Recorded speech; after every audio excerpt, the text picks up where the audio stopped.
बिस्मिल्लाहिर्रहमानिर्रहीम। अस्सलाम वालेकुम। वक्त पर ज़ेर नाफ बाल ना काटने से क्या होता है? वक्त पर ज़ेर नाफ बाल ना काटने की सज़ा क्या है? मोहतरम नाज़रीन, अल्लाह के अहकाम में और रसूलुल्लाह सल्लल्लाहु अलैहि वसल्लम के इत्बा में मसलहतें, हिकमतें और बहुत सारे फ़ायदे होते हैं। यही वजह है कि कुरान और हदीस पर अमल करने से फ़ायदे और इन पर अमल ना करने से मखलूक का अपना ही नुकसान होगा। जब कोई मैकेनिक या कोई कारीगर कोई चीज़ बनाता है, ईजाद करता है, तो इसे अपनी ईजाद से मुतल्लिक खामियों और खसूसियात का खूब इल्म होता है। वो हमारा मालिक अल्लाह जो इस सारी कायनात का रब है, वो अलीम भी है और खबीर भी है। इसे इल्म है, इसे पता है, वो खूब जानता है कि इंसान के ज़ेर नाफ बाल काटने के क्या फ़ायदे हो सकते हैं और ज़ेर नाफ बाल ना काटने के क्या नुकसानात हो सकते हैं। इसलिए हमारे रब ने हमें पहले ही आगाह फरमा दिया। बहैसियत इंसान और मुसलमान हमारा फ़र्ज़ है कि हम अल्लाह के अहकाम और रसूलुल्लाह सल्लल्लाहु अलैहि वसल्लम की सुन्नतों की इत्बा करें, ताकि हमारे अमाल नामे नेकियों से भर जाएं, हमारी दुनिया और आखिरत संवर जाए, हमारा रब भी हमसे राज़ी हो और खुश हो, और हमारे रसूल सल्लल्लाहु अलैहि वसल्लम भी हमसे राज़ी और खुश हों। मोहतरम नाज़रीन, एक सवाल पूछा गया है कि अगर ज़ेर नाफ बाल काटते हुए एक बाल भी बाकी रह जाए तो क्या इससे नमाज नहीं होगी?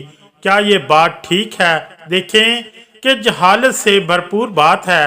ज़ेर नाफ बाल काटते हुए कोई एक बाल रह जाए तो नमाज ना हो, ये तो अजीब सी बात है। इसका हकीकत से कोई ताल्लुक नहीं। जिसे इनकी सफाई अच्छे तरीके से हो, बहुत अच्छी बात है, लेकिन इससे नमाज के होने और ना होने से कोई ताल्लुक नहीं है। ऐसी बातें स्कूल, कॉलेज और यूनिवर्सिटीज़ वगैरह में मारूफ हो जाती हैं कि ऐसे इंसान की नमाज कबूल नहीं और इससे इंसान का खाना पीना हराम हो जाता है।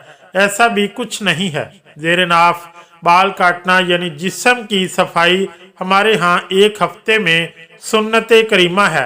ज़्यादा हो जाए तो 15 दिन तक, 15 दिन से ऊपर जाएगा तो मकरूह तंजीही होगा और 40 दिन के अंदर अंदर तो होना चाहिए।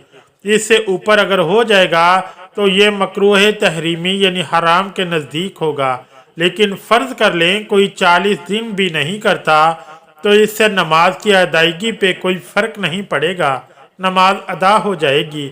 ये अलग बात है कि मुस्तकिल एक सुन्नत ना थी, इसको पूरा नहीं किया, 40 दिन के अंदर काटना ज़रूरी है और अगर नहीं काटेगा तो गुनहगार होंगे, लेकिन नमाज से ताल्लुक़ नहीं है। ऐसे ही एक बहन ने सवाल किया कि अगर अय्याम मखसूसा के बाद जो औरतें गुस्ल करती हैं, इसमें क्या जिस्म की सफाई भी लाजिम है? तो जवाब इसका ये है कि अय्याम मखसूसा के बाद ज़ेर नाफ सफाई लाजिम नहीं है। अगर कर लें तो बहुत अच्छी बात है, लेकिन लाजिम और मलजूम नहीं है कि वो अगर नहीं किया तो आपका गुस्ल नहीं होगा और अगर वो किया तब गुस्ल होगा। अय्याम मखसूसा के बाद ज़ेर नाफ सफाई ना करें, सिर्फ गुस्ल कर लें, पाक साफ हो जाएंगे, आपको कोई गुनाह नहीं होगा। मोहतरम नाज़रीन, अब हम बात करते हैं कि वक्त पर ज़ेर नाफ बाल ना काटने से क्या होता है। वक्त पर ज़ेर नाफ बाल ना काटने की सज़ा क्या है? रसूलुल्लाह सल्लल्लाहु अलैहि वसल्लम ने क्यों हमें ज़ेर नाफ बालों और बगलों की सफाई का हुक्म दिया है? अगर ऐसा नहीं करता तो इसके जिस्म के साथ क्या होता है? और 40 दिन से ज़्यादा बगल और ज़ेर नाफ बाल काटे ना जाएं तो तब क्या होता है? और क्या इन बालों के बढ़ने का कोई असर नमाज और दीगर बातों पर भी होता है? आज ये अहम बातें इस वीडियो में आपके सामने बयान की जाएंगी, इसलिए वीडियो को आखिर तक लाजमी देखिएगा, क्योंकि ऐसा ना हो कि आप तमाम उम्र एक बहुत बड़े गुनाह में मुब्तला हों जिसका आपको इल्म ना हो।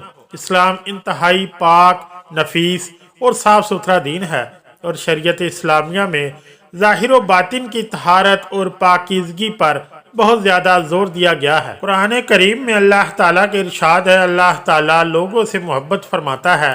हज़रत अबू हुरैरा रज़ियल्लाहु ताला अन्हु से रवायत है कि नबी करीम सल्लल्लाहु अलैहि वसल्लम ने इरशाद फरमाया, کہ 5 چیزیں فطرت میں سے ہیں: ختنہ کروانا، زیر ناف بال صاف کرنا، بغلوں کی صفائی کرنا، مونچھیں تراشنا، ناخن کاٹنا۔ اس حدیث مبارکہ میں جسم کے غیر ضروری بالوں کی صفائی کو انسانی فطرت سے تعبیر کیا گیا ہے، لہذا فطرت کا تقاضا تو یہی ہے کہ کم از کم ہفتے میں ایک بار ضرور ان بالوں کی صفائی کی جائے۔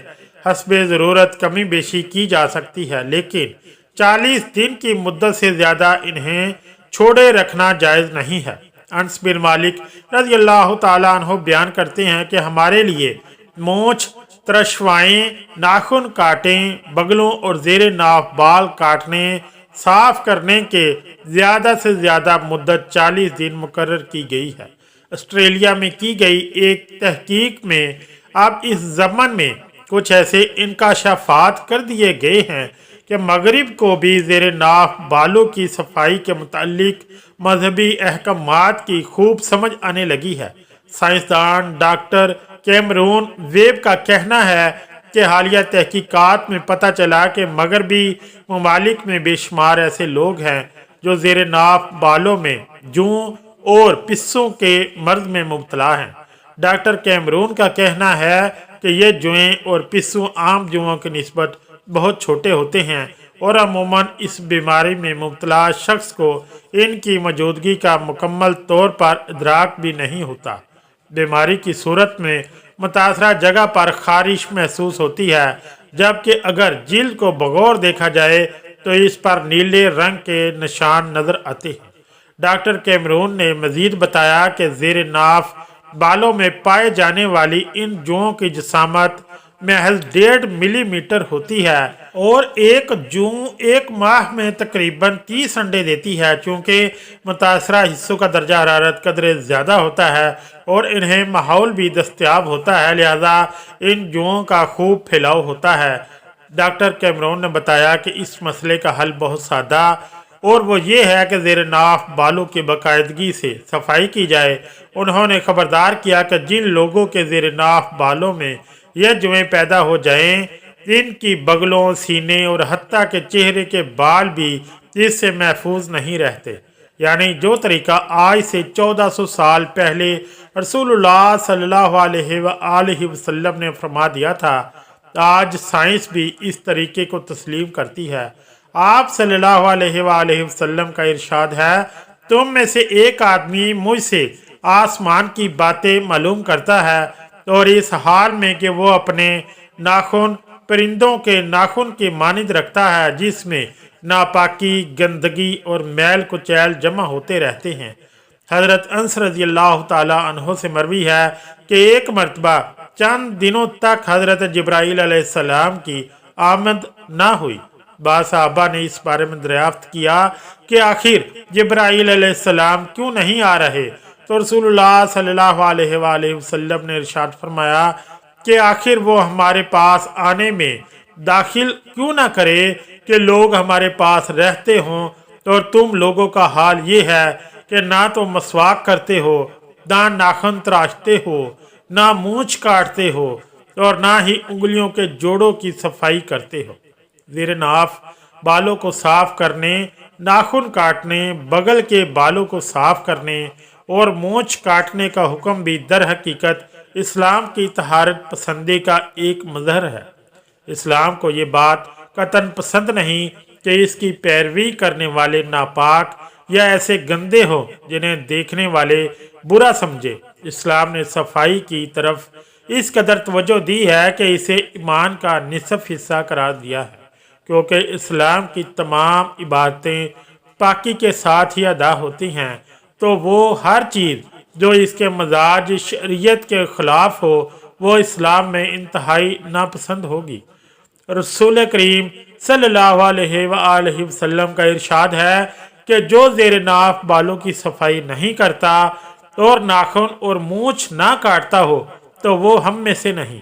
زیر ناف بالوں کی صفائی، ناخن تراشنا، بغل کے بالوں کی صفائی نہ کرنے کی صورت میں گندگی کا جمع رہنا بالکل ظاہر ہے۔ جس گندگی میں یہ خطرناک بیکٹیریاز ان جگہوں میں پیدا ہوتے ہیں جو کوئی خطرناک بیماری کا باعث بنتے ہیں۔ ویڈیو اچھی لگی تو چینل کو لائک اور سبسکرائب ضرور کریں۔ شکریہ، اللہ حافظ۔